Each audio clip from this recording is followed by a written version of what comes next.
Good evening, everyone. The deVere webinar series. Yesterday, we started with this webinar lockdown series. My name is Armando Florechiu. I'm one of the deVere advisors in Shanghai. And today, also my colleague Sebastian Restrepo is joining us. Thank you, everyone, for connecting tonight. I hope everyone's staying safe, positive, but not on your test, obviously. And yeah, hi, Seb. Thanks for joining as well. Do you want to say something to our audience tonight? Yes, hi everybody.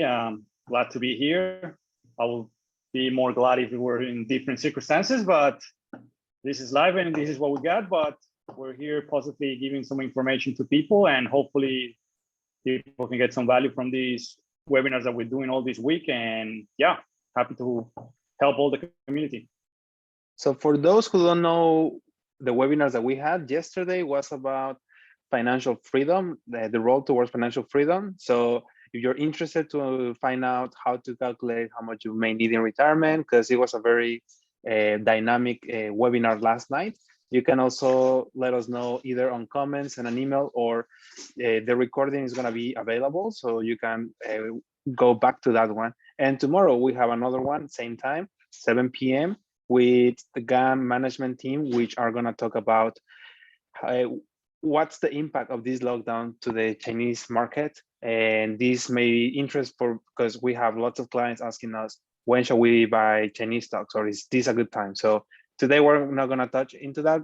You should go tomorrow to that webinar, because they are the experts who know everything about what is the financial impact to that. So yeah, so tonight we are going to focus on what is this China money checklist that every expat living in China obviously should consider. It's going to be very broad. We're going to touch on different things, but it's also going to be very interactive. Before we actually move on, just a quick heads up on how to use Zoom to make it more dynamic. We also want it to be interactive. So you have the chat box where you can send your comments, your questions throughout the meeting or throughout this presentation. But one suggestion is, once you want to send a message on the chat, before you do that, click on the to option and put on everyone, so everyone can actually see that. And this makes it easier to create an environment of conversation.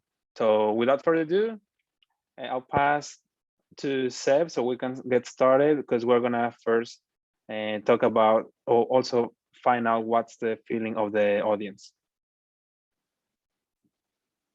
So everyone should be watching or getting a poll on your screen right now.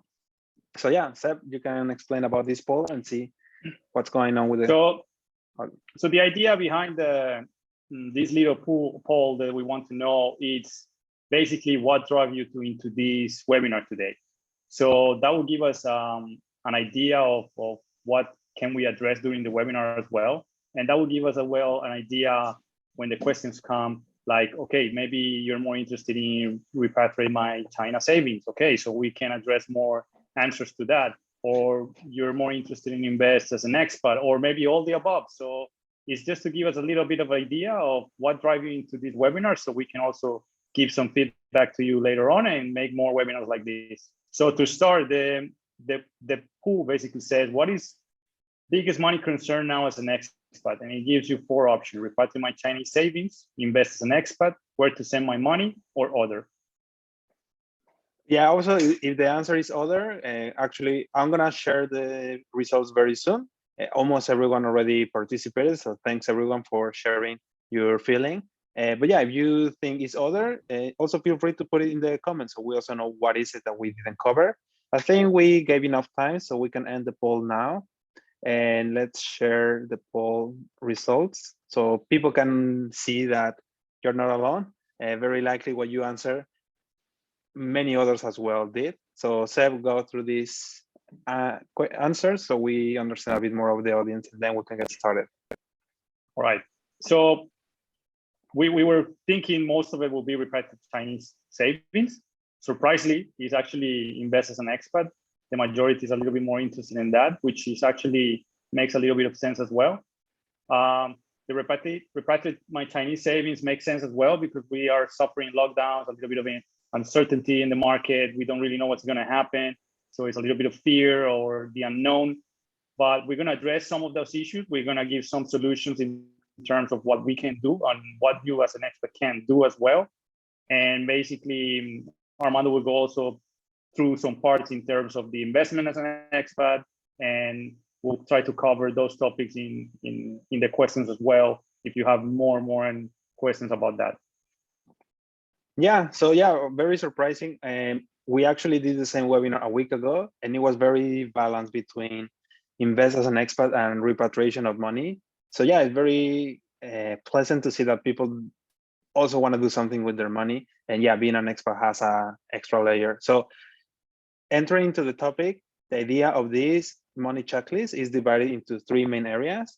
So one is daily life in China, stability while living in China, and obviously living in China at some point, which most expats, I wouldn't say 100% because I'm sure there may be some who may stay for the long run. But yeah, at some point, this China journey may end. So starting with the daily life, it's important to know that there are some items that we want to consider for our lifestyle here. Anywhere you live in China, it can be Shanghai, Shenzhen, Guangzhou, anywhere. So we start with the savings part. It's very important to have some savings, obviously, for emergencies. This was touched on the previous webinar from yesterday. If you want to learn more about how much you should have in savings. And here, there's always, well, it's always important to have some money here in China because that's where we live. And I'm putting a mark there because I'm going to go further into how much should be here based on your current situation. Obviously, everyone is in a different situation, so we need to consider that.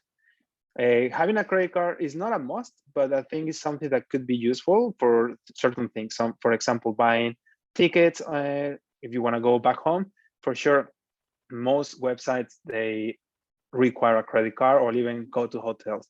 So for this one, you can get, as an expat, you can get a credit card in China.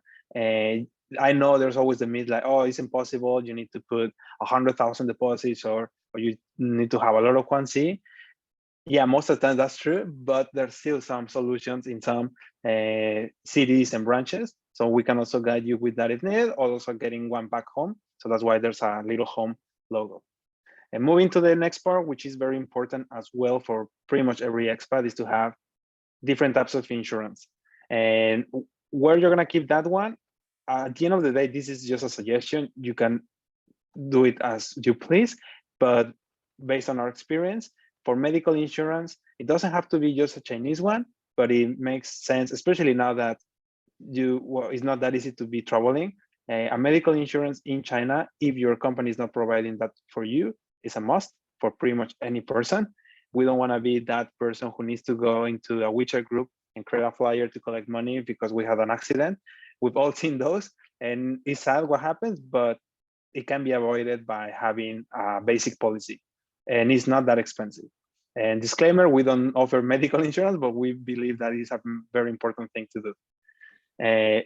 Critical illness, it could be important as well, depends on your personal situation. And this one, it doesn't have to be Chinese. That's why it's covered the 3 main locations where it could be. It could be a Chinese one, it could be an international one, or it could be also one in your home country. And life insurance obviously also applies for some people, not for everyone. It's not only for people who have kids, it's also if you have some financial dependence now, or you plan to have financial dependence, whether that's your siblings, your parents. And this in particular, we rarely suggest that it's in China. Why? Because if you are going to claim, well, actually not you, whoever your beneficiaries are, we're going to claim the money from that policy. If it's a Chinese policy, it will be paid here in China, and then they'll need to find a way to how to take that money out. Probably a life insurance policy will be a quite substantial amount of money. So you don't want to give more headache to your family if this were going to happen. So this one, we always suggest something outside. It could be a international plan, or it could be a home plan, depends on your needs. And last thing, obviously, we all use Alipay and WeChat for our living expenses, for our daily life. But yeah, it's important to make sure that everything is in place in terms of make sure that your passport is updated, that try to make sure that your name matches with that. I know it's complicated, especially Latinos. We have very long names, but as possible, try to get it sorted out just in case you are out of China and then you may need to transfer a couple of yuan. Hopefully it won't be too much, because otherwise this is not the best way to move money around, but make sure that things are in place. So this is my basic suggestions for daily life. And I don't know if you have any comments on this, Seb, or what do you see on your day-to-day meetings with clients and people you talk to? I would say most people try to prioritize the savings part, but without realizing that they can actually do a little bit of everything. They can be covered on life, they can have the credit card, they can manage everything in different little bags. It's just a matter of planning things properly. Sitting down with one of us is a good way of getting some advice that will help you kind of navigate that, just not keeping money in the bank for keeping money, but also to have a goal in mind, basically. So to add to what Armando just said, I think for me, most of my clients, life insurance is a must, because I deal with more, the type of clients that I deal the most is couples with kids. And usually those kind of niche people need some life cover, just because if for example, the husband is the only one who works, then if he's gone, then, and hopefully that will not happen. But if that happens, at least his wife and his children or kids can have some financial security, so to speak. So life cover, I say, is one of the most important things that I mention to my clients, and then I'll move to the other side. Yeah, and to go more deep into savings, because obviously we have to have some cash in hand. And yeah, we definitely need some cash in China, but my suggestion or our suggestion would be, don't keep too much in here. So try to budget. So first of all, you need to know how much you spend on a monthly basis. If you don't know, that's step number one. But once you do know, I would say 3 to 6 months of your China life expenses. Yeah, that one you can keep in China, no problem. And anything above that, it should be either for investments or outside of China. And what could be something else that you may need to consider as well is also, if you have to pay for your own medical insurance here in China, then yeah, you also need to budget that money. Maybe here in China, it don't have to be, but if you already have it here, then it may be easier. Also school fees, if you have to pay that, or any other big expense that has to be paid here in China. That one stays in China. And here's a tip that you could use. Let's say you know that your school fees or your kids' school fees is paid every 6 months, and you already have this is where you can do some of the investments that are available from the with being go to a bank that you want, and you can actually. Armando, I think we're losing you a little bit. Okay.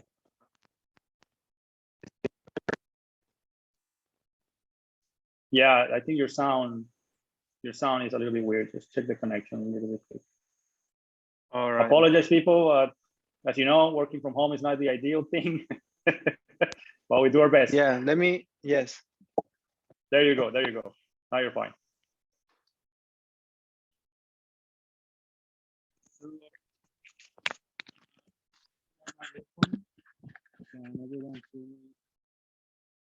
Can everyone hear me now? Yeah, perfect. Go for it.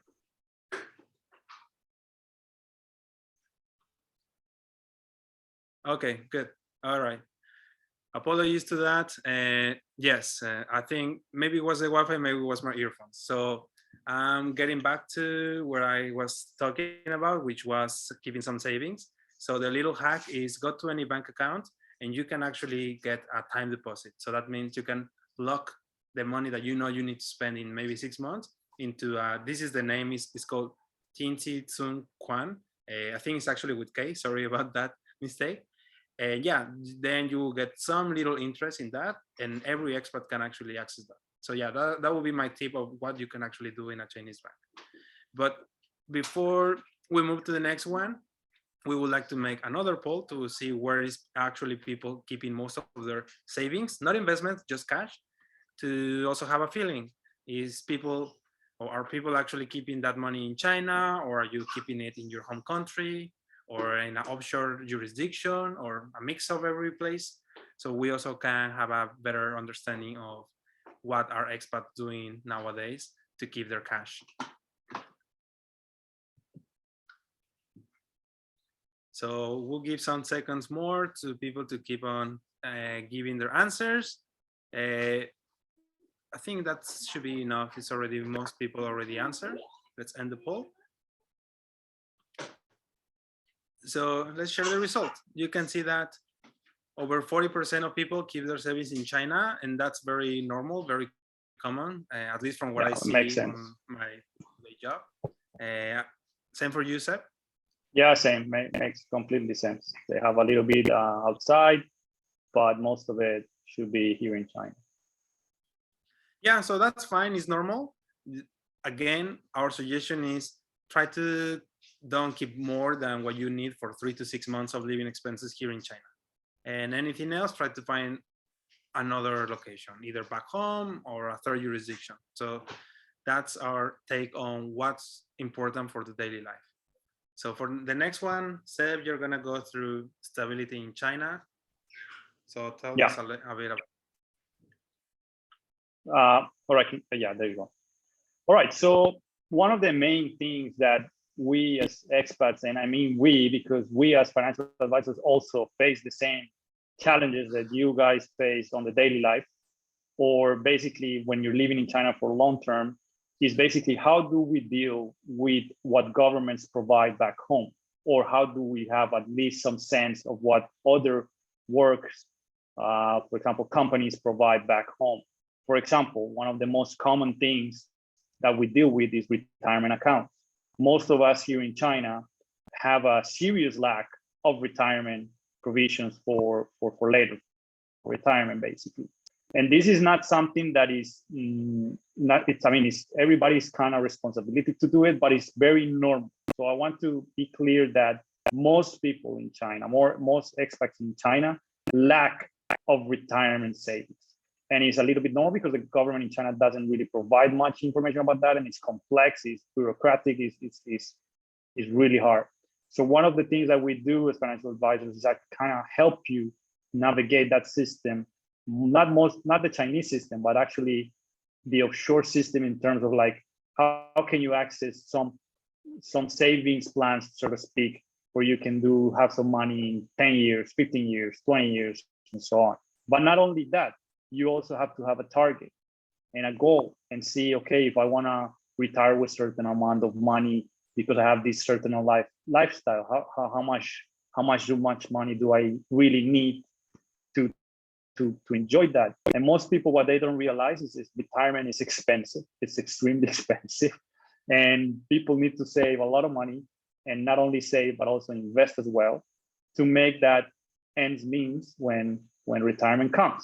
I don't know if, Armando, you have the same feeling, I'm pretty sure, when you meet clients and you're talking about retirement and they have this figure in their head, and then you draw the numbers and you do the calculation, and it's like, whoa, I didn't even know it was going to be like this.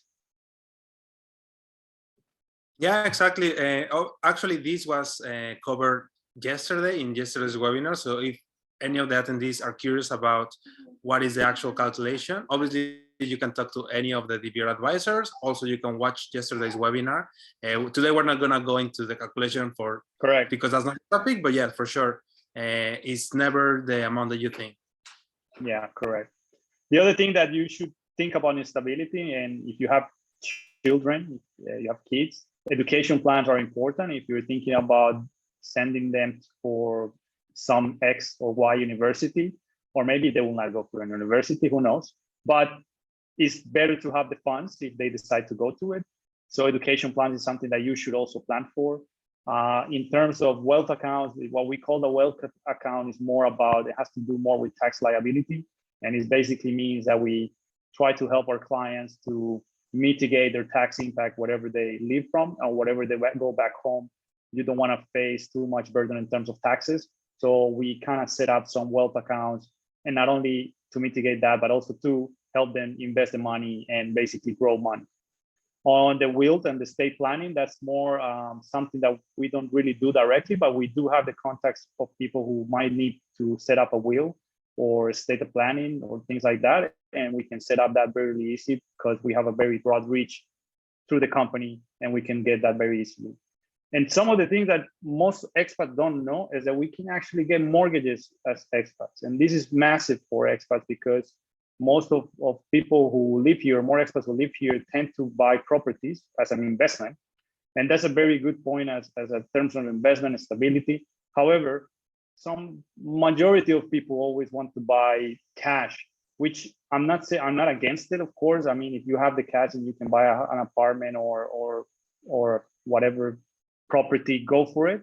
But if we can teach you how to actually leverage that money in terms of a mortgage and actually be more efficient with your money in terms that you don't have to put all your cash in one asset, then basically that will give you even more options in terms of investment, and that will give you even more flexibility what you can do with your money.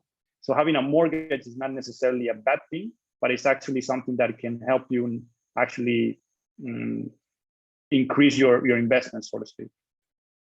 And as you can see, for these ones, we don't recommend anything in China. That doesn't mean there are not good investments in China, but we see that most of our expat clients are thinking that most of these long-term goals are not here. Very, very few people see themselves returning in China. If you actually want to return in China, then yeah, no problems of having maybe one pension plan as well here in China.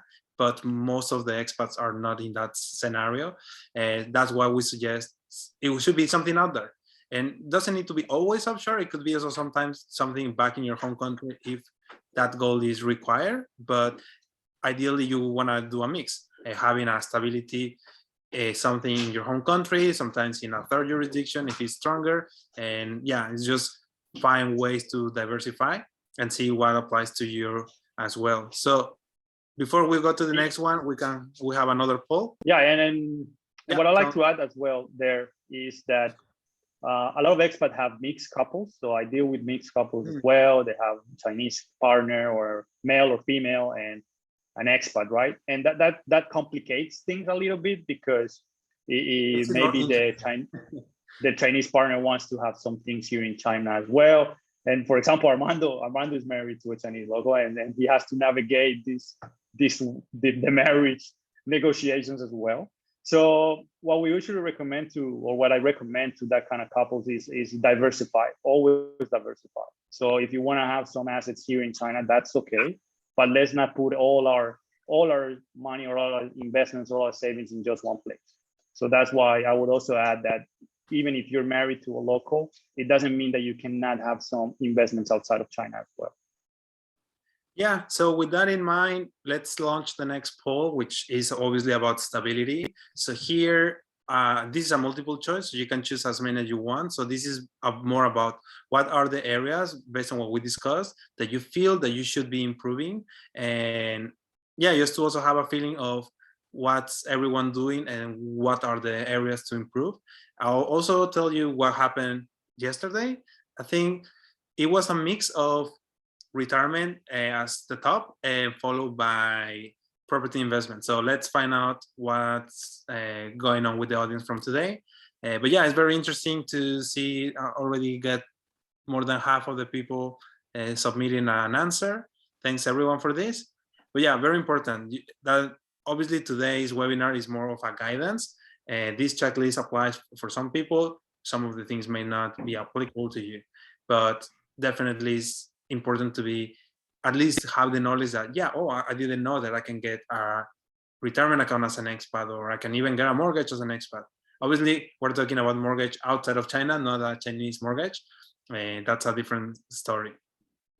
So let's end the poll and see what was the results. Let's share the results to everyone. And same like yesterday. Last week.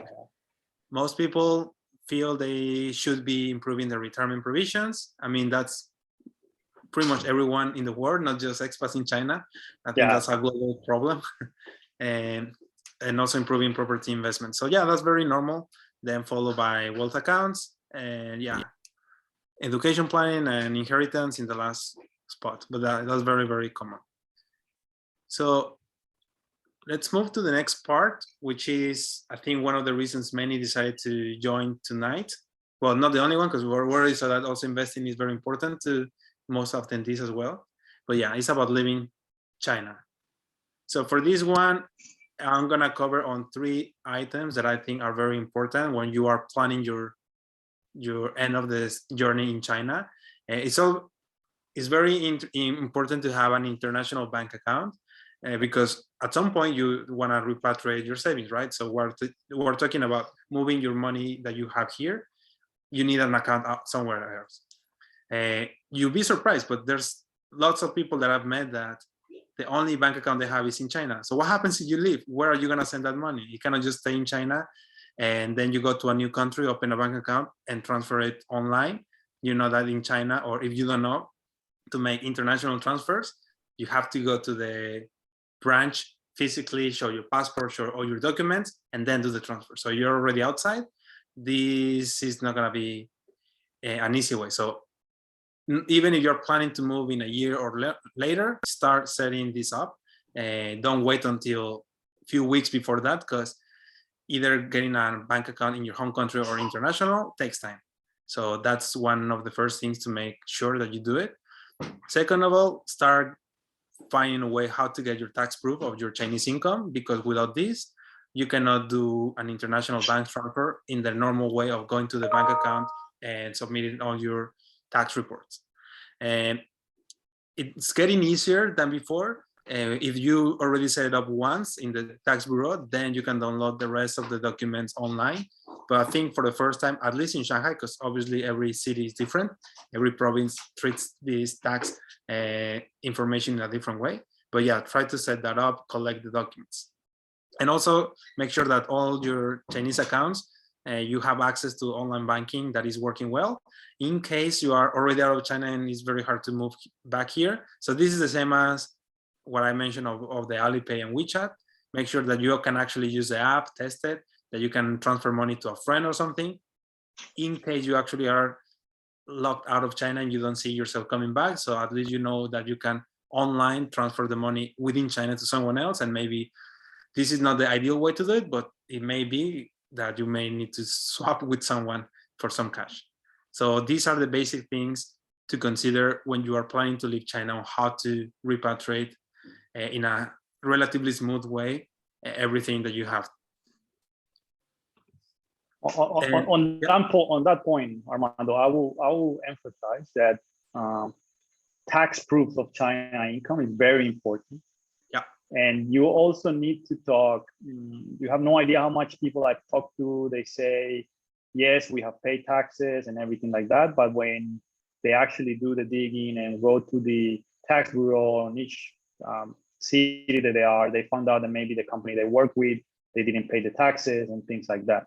So please make sure that your company is paying the taxes, that you are paying the taxes, because that could be a great headache if you're trying to leave and then you find out that you haven't paid any taxes.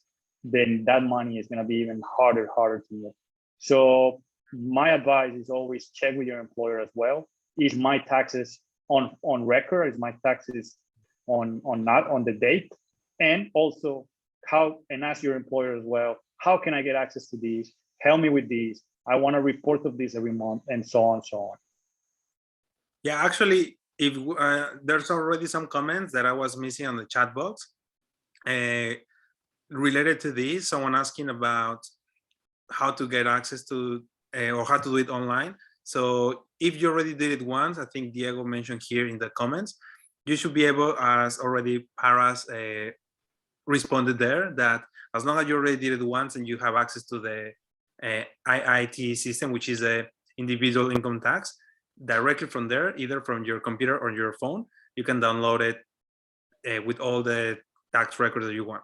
But yeah, the first step is to go, I think the first time you may need to go to the tax bureau, or also you may get some help from your HR. Someone also asked about how to get your online banking. This one, sometimes by default, when you open a debit card, they do it for you, but not always. Sometimes if you don't have access today, I think someone is asking about Bank of China, but it applies to any bank. You may need to actually go to the branch and ask them once there's no lockdown. I say, I want access to my bank online banking, just to make sure that that's working, because it's not always by default. Sometimes they don't set it up if you don't ask, which, yeah, I know it makes no sense, but it is like that. You have to ask for that. Armando, do you want maybe, because I see a lot of questions coming in, maybe we can finish with the presentation on the other slides, and we kind of address all the questions at the end, so we have a little bit more time to do that. Let's do that. Makes sense. We're gonna have, actually, we're pretty much at the end of the presentation, and that's for Seb, which is a bonus thing about repatriating money. So Seb, this is yours. All right. So this one is like a bonus thing, and then we wanted to kind of mention that there is ways of doing this, right? There is ways of transferring or repatriating your money, so to speak. So the most common one is bank transfers. However, you need to understand that after the Chinese changed or updated the 2T taxes rule, they basically say that in order, you as an expat can take all your money back. They don't put you any cap. There is no $50,000 cap. There is nothing like that. You can take all your money back. The only condition that they put on that is that you need to pay taxes. So basically, they're saying, sure, you can take all the money that you earn here. However, depending on the money that you earn, you're gonna classify for a certain amount of money in taxes. So if you pay your taxes, then you have no problem, and we will transfer that money from a bank account to whatever bank account within your name outside of China.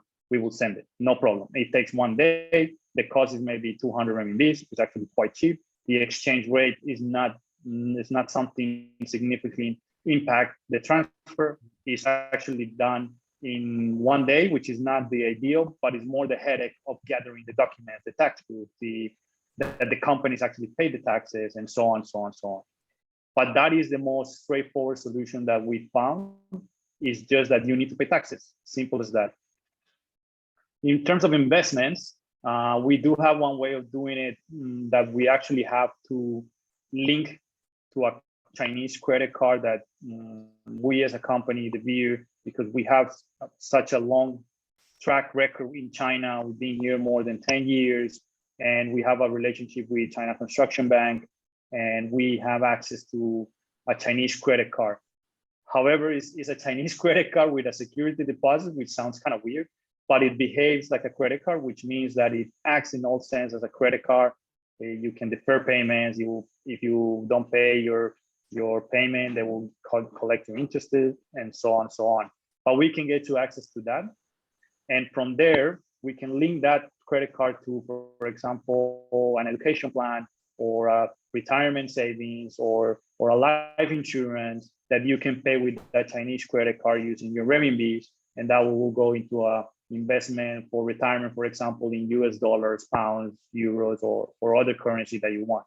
So that is another way. It's just that it's just a more, I would say, more longer way of doing things, but you should do it anyway, because if you're thinking about investments, then actually you're killing two birds with one stone, basically, because you're at the same time taking some money out, and you're also investing some of your money for your future goals, either retirement, education, or whatever.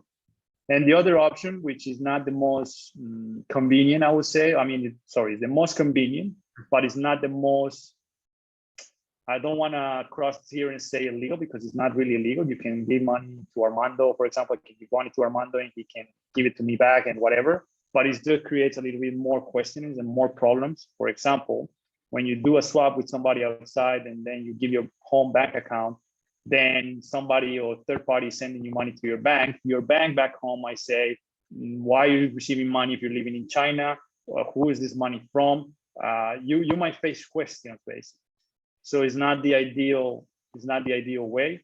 And unfortunately, to give you all some feedback on banking, global banks are moving in the direction that when you receive money from a third party, they're going to ask you questions, and they're going to tackle that even harder. And you can be maybe facing blocking of your accounts and things like that. So you don't want to deal with that. So swap is the last resource that we recommend. And like Armando said, if you were stuck outside of China and your money is all here, then there is no other option. You have to do a swap, then do it, of course. There is the option, but it's just be aware that you might be facing questions later on back home where that money came from. And with that, let's go to the questions, Armando, and let's see. Actually, yeah, there's one last poll for this one.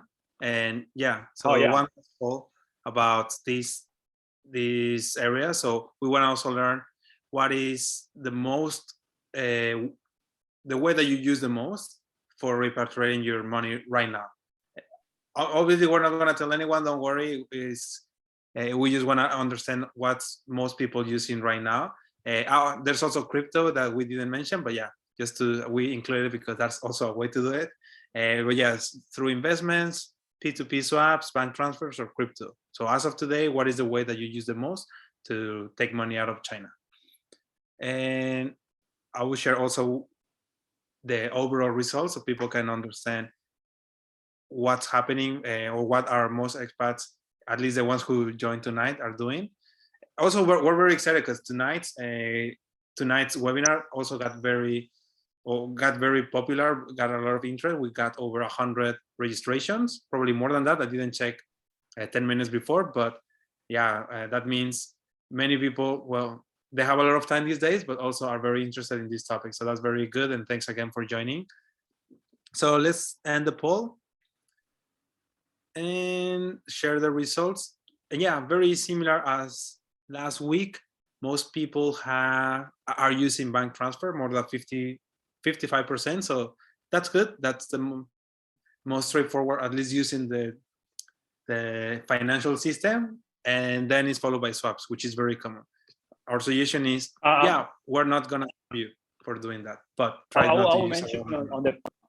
I will mention on the pools, which is very interesting, kind of ironic, that you can actually do investments with your Chinese and actually be sending money out as well.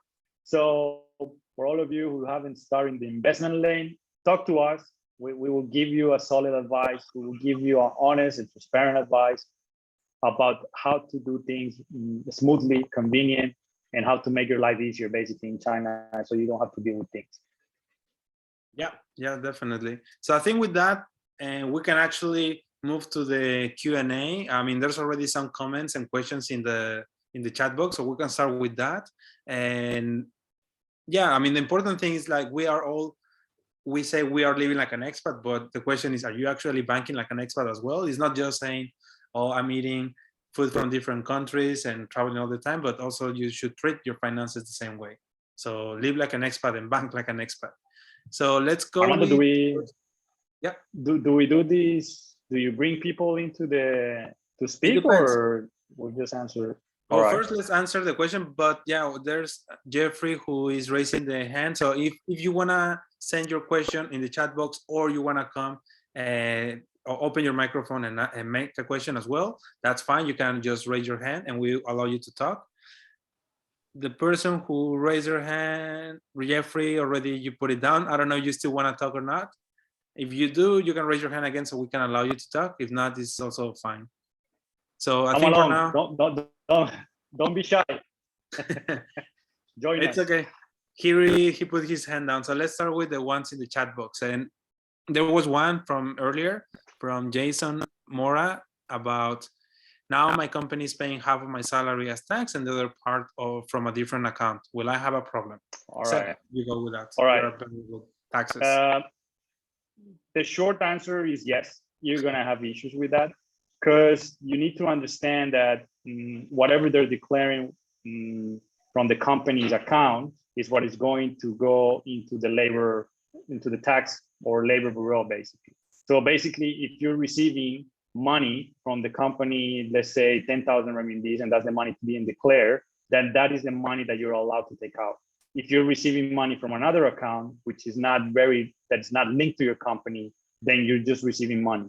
So that money that you're receiving on the other side is basically accounted as tax money. So when you're trying to take that money out, the first thing that they're going to tell you, they're going to put a cap. And the cap is according to your work contract and your salary. If you make 10,000 renminbis a month and you work for 1 year, then you can only take 120,000 renminbis out, or whatever you pay on taxes on those 10,000 renminbis. And that's how they protect if you pay taxes or not. So if you receive money from another source, then yeah, you're gonna have issues with that. You might not be able to take that money out, or you have to use some other resources like P2P or swaps and things like that are not ideal, but it's basically untaxed money. Yeah, and actually with what you said, you already pretty much answered a couple of questions that came later. One is from Angela about my employer did not file your taxes, so you've been doing swaps. So obviously then you get the same problem as before from the other person. So this becomes an issue because technically you are not reporting any taxes, or technically through the bank system you cannot make a transfer out. So you may be, you need to do swap, but it can be a problem if you reach a big amount of money. If it's not few hundred not only that. Yeah, not only that, ahead. let me jump in, mate. Not only that, it's also on the other side. So you're receiving monies from third party, and they're just receiving money. And let's say you get $150,000 or more. Then the bank on the other side is going to tell you, where is this money coming from? What is this? And whether you say, no, this is my work in China, then they will ask you, okay, show us your documentation that you pay taxes in China, show us your work permit in China, show us everything in China. So we can actually say that this money came from that. But the problem remains. They don't know how to clarify that money in terms of where they came from. So you might have an issue there. And then you're going into something called a red flag for a bank, and that's another headache you don't want to deal with. So my advice when you're facing with employers like this, you need to be very firm. You need to be, look, I'm sorry, but I need to pay taxes because otherwise I cannot take my money out, and maybe come to a compromise in terms of like, how do we negotiate these? Maybe they can send some money out to a international bank account that you own, but it has to come from your employer. Yeah. Also, another of the questions is about Stephen Hoarvans. I'm sorry if I didn't pronounce it well. You're asking if we're a foreign investment company. We're not. We're a financial advisory firm. So it's not us who receive the money. So that's why we don't actually do the investment, because he's asking if we can provide RMB investments. So no, sadly, we don't, because as everything we mentioned, we try to do everything that is overseas. If you want to do only a RMB investment, you will just need to go to a Chinese bank and explain your situation. Also, another question is, what's the probability of an international bank account being turned down? It depends on your passport. Sadly, that has an impact. I don't know what passport you're holding, but this can influence. And with things that are going on, like globally, I mean, for now, Russian citizens are getting even harder situation to get international bank accounts. But yeah, many different countries may have some. It could be a little bit harder, not always impossible, but yeah, it depends sadly on your passport. I mean, Seb, you can also share a little bit from having a Colombian passport. Yes, I mean, it's tough. It's not impossible. It depends on a lot of factors. Your work, the company you're working for, the experience you have been doing here in China, your work permit, things like that. It depends on a lot of factors. But yeah, sadly and unfortunately, the world still classifies passport as a way of classifying risk, which is insane. And we do not agree with that, but it's just the way it is. And unfortunately, there is no way for us to tell you, you have this amount of chances, you have this amount of chances. That there's just no way, because we're not the bank. So the only thing that we can do is to make sure that the process goes as smooth and as verifiable as possible, and so the bank has less reasons to reject just saying that because you're a Russian passport or Ukrainian passport or whatever passport, they have to give us a more elaborated answer why they rejected you. But in terms of probabilities, again, it's something that is completely up to the bank. And unfortunately, we don't have the way of saying you or guarantee you that bank account. So that's why we used to, or at least in my case, I used to do it for my clients, but now it's become such a headache in terms of paperwork and things like that, that it consumes a lot of our time. So that's why now the company has to tell us, no, we have to a little bit charge for this, and this is how it is. Yeah. Another question is how much money you can take out, which you already covered, is as much as you have paid taxes on. So as long as you have the proofs on that, then it could be $1 million if you have the proof of that you pay taxes on. It can be. If you're a millionaire in China and you pay taxes on it, you can take it all. They will not put a stop on it. but you need to prove that you pay tax. That you pay taxes on that as well. Another one, is it possible to open USD bank account in Singapore or another country online? There are international accounts that you can open without actually going to that location. You can do it sometimes online, sometimes remotely, like you maybe still need to send the paperwork by courier, but yes, there are possibilities that while living in China, having an international bank account, and we, deVere, can guide you with what are the best options based on your needs. So yes, that's a possibility. Any other questions that I'm missing, Seb? Do you also have it? Yeah, there's someone here says, hi, are withdrawals in overseas ATM using a Union Pay card an option to repatriate part of the funds? Is there an annual limit? Yes, there is an annual limit. There is 100,000 renminbi that you can only move through ATMs a year. So basically, it's I think how much is that? 10,000, and there is a limit of withdrawal per month, if I'm correct, or per day. But yeah, that's one way, but it's very limited. If you have more than 100,000 renminbi, then you're a little bit stuck. And the other thing is that not everywhere in the world has Union Pay, or some places that have Union Pay doesn't work properly. So, I mean, you can use that for sure. It's another option, yes. And it's more expensive as well. With every ATM, the exchange rates are usually more expensive, and also there's ATM fees. But yeah, that's a way if you are not planning to take out more than 100K RMB per year. And Stephanie is following up, giving everything to the wife. Well, that's up to you. One option. That's a personal decision. But yeah, that will be all in Chinese, and it won't be under your name. And if something happens, it's not under your name, and that's it. All your money belongs to her. But yeah, that would be the not risk. Advisable. Question from Philip: if you don't know where your next destination is, but you know it's not your home country, which bank account will be best? Well, one thing is moving money to a bank account, and another thing is to invest. But yeah, probably an offshore location, like a third jurisdiction, would make sense.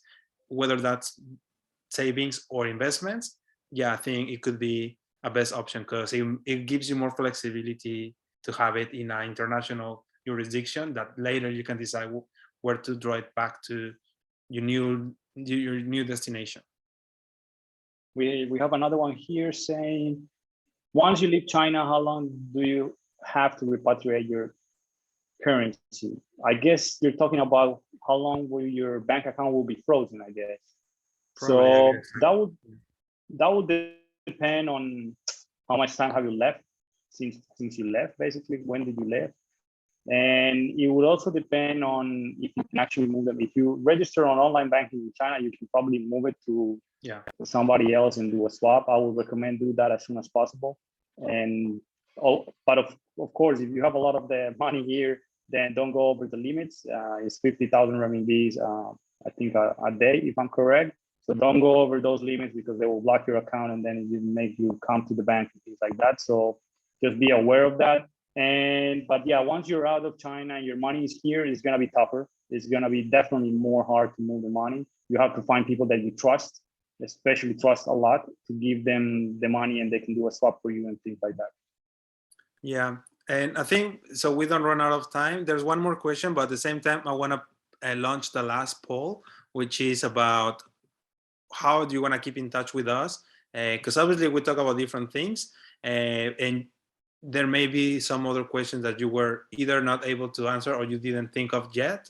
But here, I don't know if it's already there. We give you the option. If you would like to speak to a deVere advisor, you can click on that. If you'll be added to the webinar WeChat group, where we are posting all the webinars that are coming, the recordings, all the information, we can also add you to that WeChat group if you're not there yet. Or if you also want to receive one of the guides that we made, which is investment options for expats, we can also send you that. Just click on the poll and we'll make sure that within the next days you will receive it on your inbox. So I'll leave the poll for a little bit more so people can just answer. I'll answer one of the questions here. They say, Stephen says, you're a foreign investment company, right? Yes, we are. And you can provide renminbi investment, right? So directly renminbi investments, no, we cannot. And this has to do more with China policy. So we cannot, as a firm, invest directly into any Chinese funds or anything like that. But this is more because the Chinese government doesn't allow us to do that. So it has nothing to do with us. What we can do, however, and to answer Stephen's question about the foreign investment, is we can help you invest. Once your money is out of China, we can help you invest into Chinese companies. That for sure, we can do it. But we can give you exposure to China, and we can invest as a market as well. But directly invest the renminbis, that is a completely different story. It's a control currency. And the only way that you can do that is either to a bank or to a control or defined by the government investment company. Yeah, and the last one is Barry asking if deVere can help open a international bank account. Yeah, that's a easy answer. Yes, we can. It can be a bank account, it can be an investment account, pretty much any international solution. deVere can either help directly or through our partners. So I think that's it. If you have any other questions, you can send it to our webinar email, the one that you received the link. And again, we want to thank you for logging in today. Tomorrow, as a reminder, we have the Chinese webinar investment. So they're going to talk on what are the impact of this lockdown for China, and also if you as an expat should be looking into the Chinese stocks. I hope this was useful for everyone. Once again, if you want to join the WeChat group, just either send an email to the webinar email, and we'll make sure that you get added to that. Yeah, any last comments or last words you want to share, Seb? No, I mean, again, thanks everybody for joining. We are doing this to also help the community here in China. We're all going through a tough time right now. So including us, this is not an easy thing to do. And being at home stuck for a month is tough. Everybody's feeling it. But we think that it's also giving the community a little bit of kind of reassurance that if you have money here, then we can, and if you're planning to leave, then we can definitely help you out to navigate that as smoothly as possible, and yeah, without any much of problems, basically. So that's basically it. And again, thanks Armando as well. You're always great presenter, right? And talk to everyone soon. Good night, everyone.